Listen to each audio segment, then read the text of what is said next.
हमारी माताएं बहनों के साथ अक्सर जब हम सब्जियां लेने मार्केट जाते हैं तो अक्सर हमारी माताएं बहनें अपने साथ एक बैग एक थैला कैरी करती हैं।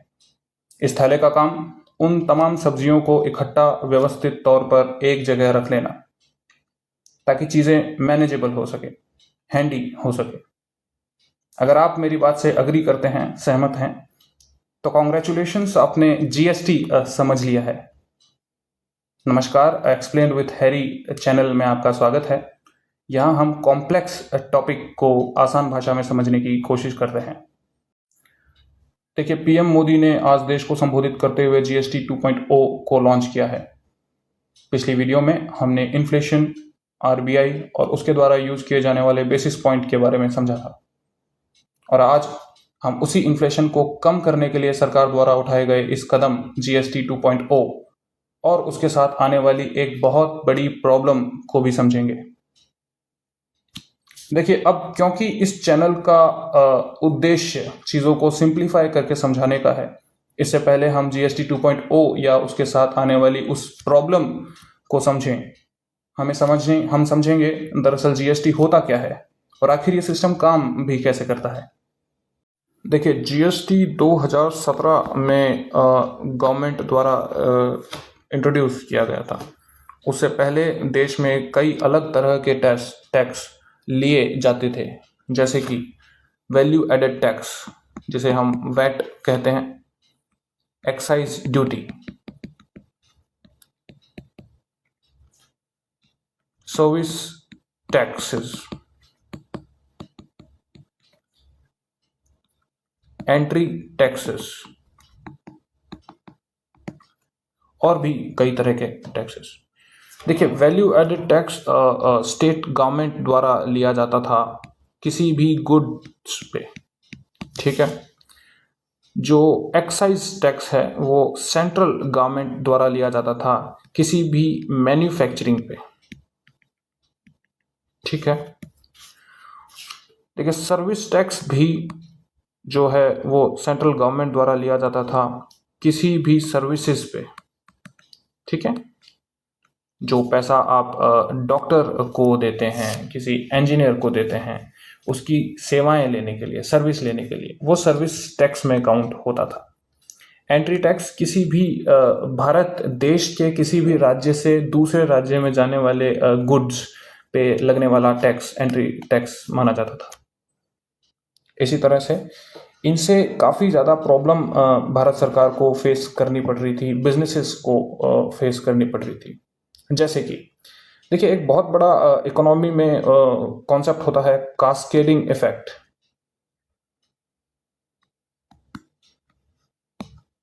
कास्केडिंग इफेक्ट यानी टैक्स के ऊपर लगने वाला टैक्स, ठीक है। दूसरा एक बहुत बड़ा जो कंसर्न था टैक्स के को लेकर के भारत सरकार को, वो था वैट। हर राज्य में अलग था। वैट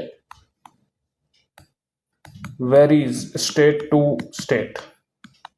जैसे कि राजस्थान में लगने वाला वैट बिल्कुल अलग होगा मध्य प्रदेश या महाराष्ट्र में लगने वाले वैट से। तो इससे होता ये था कि जो बिजनेसेस थे उनमें काफ़ी बैरियर फेस करने पड़ रहे थे व्यापारियों को, ठीक है। वो बिजनेसेस ठीक से ऑपरेट नहीं कर पा रहे थे। अगर मुझे आपको इसको एक एग्जाम्पल के तौर पे समझाना हो तो मैं एक मैन्युफैक्चरिंग का आपको एग्जाम्पल दूंगा। देखिए, मान लीजिए कोई गुड अगर फैक्ट्री से बनता है, तो जब वो उस स्टेट में मैन्युफैक्चर होता है तो उस पर एक्साइज ड्यूटी सेंट्रल गवर्नमेंट लगा लेती है, ठीक है, मैन्युफैक्चरिंग पे। जब वो स्टेट में बाहर आता है अपनी फैक्ट्री से, तो जिस स्टेट में भी वो गुड मैन्युफैक्चर हुआ है या उत्पादन उसका हुआ है, वहाँ एक जो सेंट्रल गवर्नमेंट है, वो जो स्टेट गवर्नमेंट है, वो उस पे टैक्स लगाती थी उस गुड्स को लेकर के, ठीक है। ये गुड्स जब अपनी सीमा, राज्य की सीमा को पार करता था और दूसरे राज्य में जाता था, तो वहां उसे एक एंट्री टैक्स देना पड़ता था दूसरे राज्य में जाने के लिए, जो कि वो दूसरा राज्य इससे कलेक्ट करता था। अगेन स्टेट गवर्नमेंट जब ये दूसरे राज्य में पहुंच जाता था तो वहाँ की जो स्टेट गवर्नमेंट है ऑब्वियसली वो भी अपना एक वैट टैक्स लेगी। ठीक है, तो आप देख सकते हैं कि ये बहुत तामझाम वाला काम हो जाता था पहले व्यापारियों के लिए, बिजनेसमैन के लिए। ठीक है, तो इस पूरे कॉन्सेप्ट को बाईपास करने के लिए, ईज ऑफ डूइंग बिजनेस, इसे मेंटेन करने के लिए भारत सरकार ने 2017 में जीएसटी को लेकर के आए, गुड्स एंड सर्विसेज टैक्स। इस जीएसटी का काम इन सबको बाईपास करके एक सिंगल टैक्स बना देना। ठीक है, तो अगर हम ओवरव्यू देखें तो जीएसटी क्या है? जीएसटी बिल्कुल उस बैग की तरह है जिसमें हमारी माताएं बहनें अक्सर सब्जियां रख लेती है। इसमें बहुत सारे टैक्सेस को ऐड करके हमें एक मैनेजेबल और एक हैंडी बैग इस देश को मिला जीएसटी 2017 में। ठीक है, देखिए अब जीएसटी के आने के बाद में जीएसटी को थोड़ा सा अगर हम समझे डिटेल में, तो जीएसटी में बेसिकली 4 स्लैब्स गवर्नमेंट ने इंट्रोड्यूस किए। ये 4 स्लैब्स 5%, 12%, 18% और 28% के थे। यानी कि जो असेंशियल आइटम्स थे वो 12 व 5% में थे। ठीक है, non essential items mostly majorly 18% के स्लैब में रखे गए। 28% में जैसा कि आप जानते हैं लग्जरी आइटम्स या कुछ भी आइटम्स जो लग्जरी या सिन गुड के कैटेगरी में आती थी उसको रखा गया। देखिए जीएसटी अपने आप में एक बहुत बड़ा रिफॉर्म था, लेकिन जीएसटी के आने के बावजूद बहुत सारी पेचीदा प्रॉब्लम्स हमें फेस करती रहने पड़ी थी। जैसे कि जो 5 व 12% के स्लैब में आने वाले असेंशियल आइटम्स थे, 5 से 12% के जो स्लैब में असेंशियल आइटम्स आते थे, ये जो छोटे लीडर्स थे इनके लिए काफ़ी ज़्यादा ओवरलैपिंग और कंफ्यूजिंग साबित हो रहे थे। ठीक है, टैली करने में,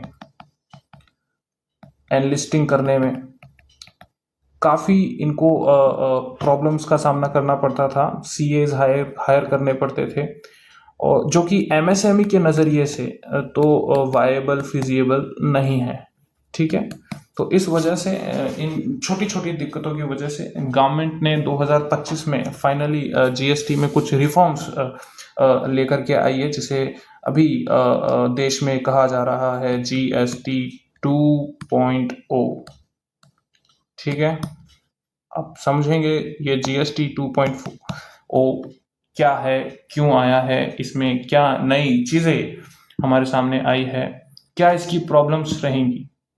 चलिए जीएसटी 2.0 को समझते हैं।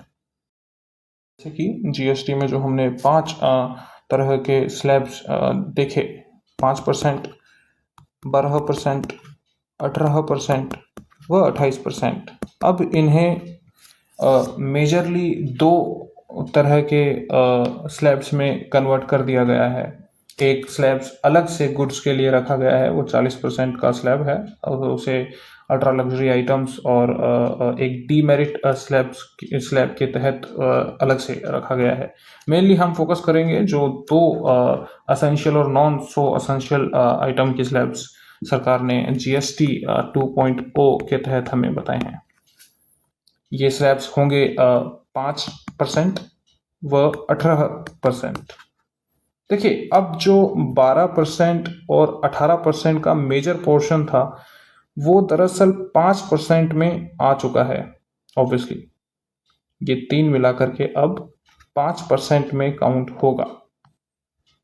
ठीक है, वैसे ही 28% का मेजर पोर्शन अब 18% में इन्फ्यूज्ड कर दिया गया है। 28% का कुछ एक हिस्सा पनिशमेंट टैक्स के तौर पे 40% के स्लैब में रखा गया है। अब मैंने इसे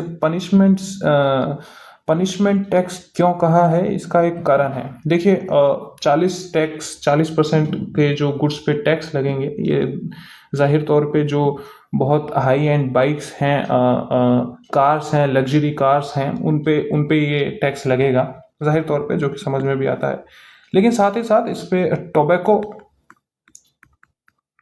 सिगरेट और पान मसाला जैसी चीजें जो शरीर के लिए हानिकारक होती है, ये हमें नहीं इनका कंजम्पशन करना चाहिए, अनएथिकल होता है। लेकिन फिर भी जो सरकार है उसने एक पनिशमेंट के तौर पर इसको थोड़ा सा हाई टैक्स स्लैब में रखा है। इसी तरह जो सॉफ्ट ड्रिंक्स होती हैं या बेवरेजेस जो होते हैं, इन्हें भी अब 40% के स्लैब में रखा गया है। बहरहाल एक आम आदमी की ज़िंदगी में जो एसेंशियल आइटम्स होते हैं, जैसे कि दूध का पैकेट, मिल्क, पैकेज्ड फूड,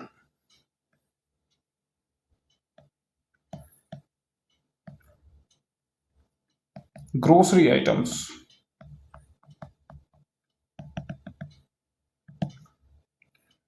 ये सब अब 5% के स्लैब में रख दिए गए हैं, जो कि एक काफ़ी राहत की बात हमारे लिए, एक आम आदमी के लिए, एक नियो मिडिल क्लास के लिए साबित होगी। समझते हैं अब GST 2.0 के तहत होने वाले इन बदलावों से और क्या हमें बेनिफिट देखने को मिलेंगे। देखिए, एक तो इससे जो सिस्टम है वो काफ़ी ज़्यादा सिंपल हो जाएगा, ठीक है। दूसरा, ट्रेडर्स के लिए करने को कंप्लायंस आसान हो जाएगी, कंप्लायंस विल बी इजी, ठीक है। तीसरा कि जो कंफ्यूजन है वो कम हो जाएगा, and this is most important by the way. जो कंफ्यूजन है ये कम हो जाएगा। अब आप बोलेंगे कंफ्यूजन दरअसल कैसे कम हो जाएगा, तो देखिए रिटर्न जो एक ट्रेडर को फाइल करनी होती है वो काफ़ी इजी हो जाएगी। पहले बहुत मिसमैच होती थी, एक प्रोडक्ट अलग रेट पे था, दूसरा अलग रेट पे था। अब सिंपल सिस्टम होने से GST रिटर्न में एरर्स कम होंगे, कंप्लायंस की कॉस्ट कम आएगी, ठीक है। जो मार्केट में कंपटीशन बढ़ता है वो अब कम कंप्लायंस और कम एरर से छोटी फर्म्स अपना फोकस बिजनेस ग्रोथ पर रख पाएंगी instead of just paper work. अब सवाल आता है कि GST 2.0 की खास ज़रूरत क्या थी, ठीक है। सरकार को ये रिफॉर्म्स अचानक से 2025 में क्यों लाने पड़े, तो चलिए समझते हैं इसे। देखिए, सबसे पहली बात तो ये है कि सरकार को इन्फ्लेशन कंट्रोल करनी थी। इन्फ्लेशन क्या है और कैसे इसे कंट्रोल किया जाता है RBI द्वारा, ये हमने पिछली वीडियोस में देखा है। अगर आपको वो वीडियो, अगर अभी तक आपने वो वीडियो नहीं देखी है तो मैं उस वीडियो का लिंक डिस्क्रिप्शन में डाल दूंगा, वहाँ से उस वीडियो को ज़रूर देखें। तो सरकार को जब ये इन्फ्लेशन कंट्रोल करनी थी तो उसने इस GST रिफॉर्म्स को लॉन्च किया है। इससे होगा क्या, इससे जब चीज़ें जो हैं महंगी हो जाती है तो टैक्स कट करने से डायरेक्ट रिलीफ मिलता है। देखिए, जब सरकार टैक्स कट करेगी तो इसे डायरेक्ट आपको रिलीफ मिलेगा। आपके जो रोज़मर्रा के खर्चे हैं, मंथली जो आपका एक्सपेंडिचर है वो काफ़ी कम हो जाएगा, ठीक है। ये काफ़ी कम हो जाएगा। दूसरा जो इसमें पॉइंट है वो यह रहेगा कि जो कंजम्पशन की जो खपत है इसको बूस्ट करने में काफ़ी ये कारगर साबित होगा GST 2.0 रिफॉर्म्स, क्योंकि अब स्लैब्स कम हो गए हैं, टैक्सेस घट गए हैं, तो जो कंजम्पशन है, जैसे आम आदमी के पास में ज़्यादा पैसा आएगा, मोर मनी, ठीक है, मोर मनी, ज़्यादा पैसा आएगा तो ज़्यादा खर्चा करेगा, ठीक है, स्पेंडिंग ज़्यादा करेगा, और इन दोनों से होता है इफेक्ट कि इकोनॉमी ग्रो करेगी, इकोनॉमी ग्रो करेगी, इकोनॉमी ऐसे ही चलती है। तीसरा, जो MSME ट्रेडर्स होते हैं, इनके लिए जैसा कि हमने पहले भी देखा, कंप्लायंस सिंप्लीफाई कर दिया है, ठीक है। अब इनको बेसिकली एक CA हायर करने की ज़रूरत नहीं है। छोटे व्यापारियों को, जिनके पास में लेबर सिर्फ 10-50 लेबर होती है, ये अमूमन MSME के अंडर आते हैं। MSME यानी कि micro small and medium enterprises. ये वो इंडस्ट्रियां होती हैं जहां वर्कर की लिमिट 150 से ज़्यादा नहीं होती है, यानी छोटी इंडस्ट्रीज यानी लिमिटेड बजट, ठीक है, लिमिटेड बजट। तो CA को हायर करना, ऑडिट करना, टैक्स स्लैब चेक करना, कौन सा आइटम हमारी फैक्ट्री का 5% में आ रहा है, कौन सा 12% में आ रहा है, कौन सा 18% में आ रहा है, क्योंकि बहुत मिक्स एंड मैच था इसके अंदर पहले। तो ये वो कारण है कि GST 2.0 को लाना पड़ा, इनको सिंपल बनाना पड़ा। तो अब जो हम नेक्स्ट स्लाइड में हैं वो इस प्रॉब्लम की बात करेंगे। देखिए, कोई भी जब रिफॉर्म होता है तो उसमें एक प्रॉब्लम भी हमें देखने को मिलती है। लेकिन गवर्नमेंट ने अपना काम पूरा कर दिया है, ठीक है, पर बिजनेसेस और ट्रेडर इसका बेनिफिट कंज्यूमर तक ना पहुंचाए तो इम्पैक्ट आधा हो जाता है, ठीक है, हाफ हो जाता है।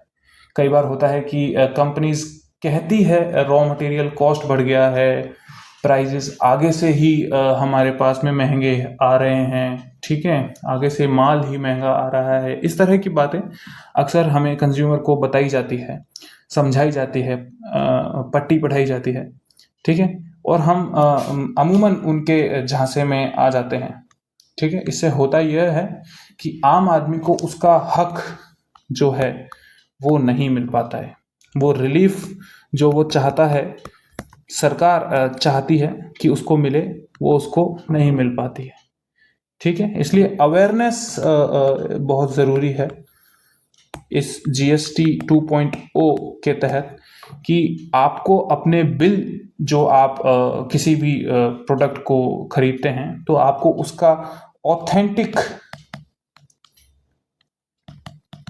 जनरेटेड बिल लेना है, ठीक है। आपको उस पे GST रेट्स देखने हैं कि भैया जो मैंने ये आइटम प्रोडक्ट परचेज किया है, क्या है इसकी GST रेट, इसकी GST रेट क्या है, क्या मैंने सही GST रेट चुकाई है, क्या 5% के स्लैब में आने के बावजूद ये अभी भी मुझसे 12% का स्लैब चार्ज कर रहा है। तो देखिए, ये है एक आम आदमी के हक, राइट। सरकार अगर आपको कोई राहत देती है तो ये आपकी भी जिम्मेदारी है कि आप उस राहत के लिए अपनी आवाज़ उठाएं, अवेयर रहें। तो आशा करता हूँ GST 2.0 का मतलब आपको समझ में आया होगा। GST 2.0 का मतलब है simpler tax system, daily item पर रिलीफ और एक पुश इकोनॉमी के लिए। लेकिन इसका असली फ़ायदा तभी होगा जब हम और आप अपने रोल निभाएंगे, अवेयर रहकर और इंश्योर करके कि बेनिफिट हम तक पहुंच रहा है। आपको क्या लगता है, GST 2.0 आम आदमी के लिए गेम चेंजर साबित होगा या नहीं? या फिर ये सिर्फ एक हेडलाइन बन के रह जाएगा? अपनी राय कमेंट सेक्शन में ज़रूर लिखिएगा। और अगर वीडियो पसंद आया हो तो लाइक, शेयर और सब्सक्राइब करके हमें सपोर्ट ज़रूर कीजिएगा। मैं हैरी और ऐसे ही टॉपिक सिंपल तरीके से समझाता रहूँगा। मिलते हैं नेक्स्ट वीडियो में। Thank you very much. Thank you.